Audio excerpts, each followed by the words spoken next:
இன்னைக்கு நம்ம கிச்சன்ல ரவா கிச்சடி பண்ண போறோம். ரவா கிச்சடி பண்றதுக்கு நான் வந்து வெள்ளை ரவை எடுத்துர்க்கேன். முதல்ல ரவையை வறுத்துக்கலாம். ரவை வறுக்கிறதுக்கு கொஞ்சம் எண்ணெய் விட்டுக்கலாம். எண்ணெய் இல்லைன்னா நெய், உங்களுக்கு நெய் வேணும்னா நெய் கூட சேர்த்துக்கலாம். இதில் ரவையை சேர்த்துடலாம். ரவையை நல்லா மணம் வர வரைக்கும் வறுத்துக்கலாம்.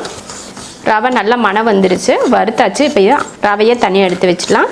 ரவையை வறுத்ததுக்கப்புறம் கிச்சடி தாளிக்கிறதுக்கு எண்ணெய் ஊற்றிக்கலாம். நெய் இல்லைன்னா எண்ணெய் எது வேணாலும் நமக்கு எது விருப்பமோ அது சேர்த்துக்கலாம்.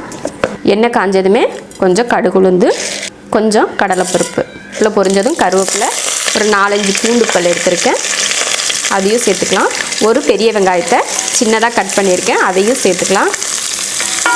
2 பச்சை மிளகாயை நீல வாக்கில் கட் பண்ணி போட்டிருக்கேன். குட்டியாக கட் பண்ணி போட்டோன்னா நம்ம சாப்பிட்றப்போ கடிச்சிருவோம், அதனால பெருசாகவே கட் பண்ணி போட்டிருக்கேன். இது கொஞ்சம் வதங்கட்டும். வெங்காயம் ஓரளவுக்கு வதங்கினதுக்கப்புறமா தக்காளி சேர்த்துக்கலாம். தக்காளி நல்லா வதங்கிருச்சு. அதில் ஒரு சின்ன கேரட்டை பொடியாக கட் பண்ணி வச்சுருக்கேன், அதையும் சேர்த்துக்கலாம்.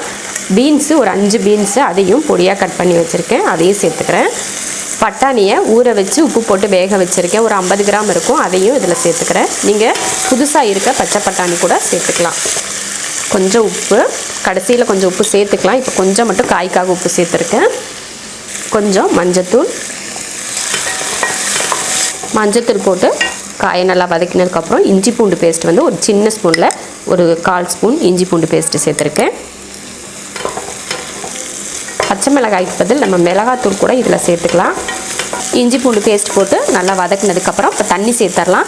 இந்த கப்பில் 1 கப் ரவை சேர்த்தேன், 250 கிராம், இதில் 1 கப் இருந்தது. இப்போ இதுக்கு தண்ணி சேர்த்துடலாம்.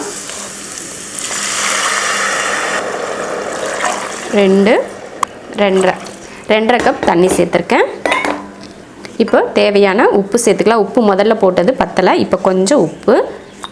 இப்போ இது கொதித்து வரட்டும், அதுக்கப்புறமா நம்ம ரவை சேர்த்துக்கலாம். பீன்ஸ், கேரட், பட்டாணிலாம் ரொம்ப நல்லா வெந்துருச்சு. பட்டாணி முதல்ல நம்ம வேக வச்சு தான் போட்டோம், அதனால் இன்னும் நல்லா வெந்திருக்கு. இதில் மல்லித்தலை சேர்த்துடலாம்.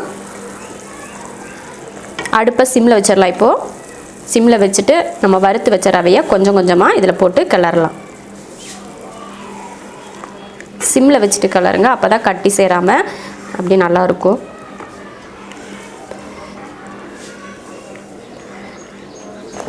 ரவை வந்து சீக்கிரமாக தண்ணியை இழுத்துரும்.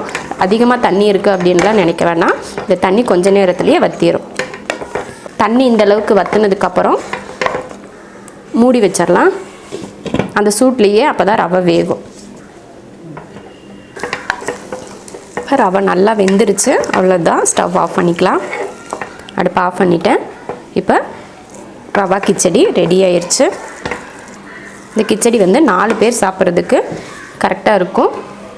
ரவா கிச்சடி ரெடி ஆயிடுச்சு. நான் ரவா கிச்சடிக்கு வந்து தேங்காய் சட்னி செஞ்சுருக்கேன். ரெண்டுக்குமே ரொம்ப அருமையாக இருக்கும் டேஸ்ட்டு. நீங்களும் இது போல் ரவா கிச்சடி செஞ்சு பாருங்கள், ரொம்ப நல்லாயிருக்கும். சின்ன குழந்தை, 5 மாதத்து குழந்தைக்கு கூட ரவா கிச்சடி கொடுக்கலாம். அந்தளவுக்கு ரொம்ப நல்ல ஒரு ஹெல்த்தியான ஒரு பிரேக்ஃபாஸ்ட் இது.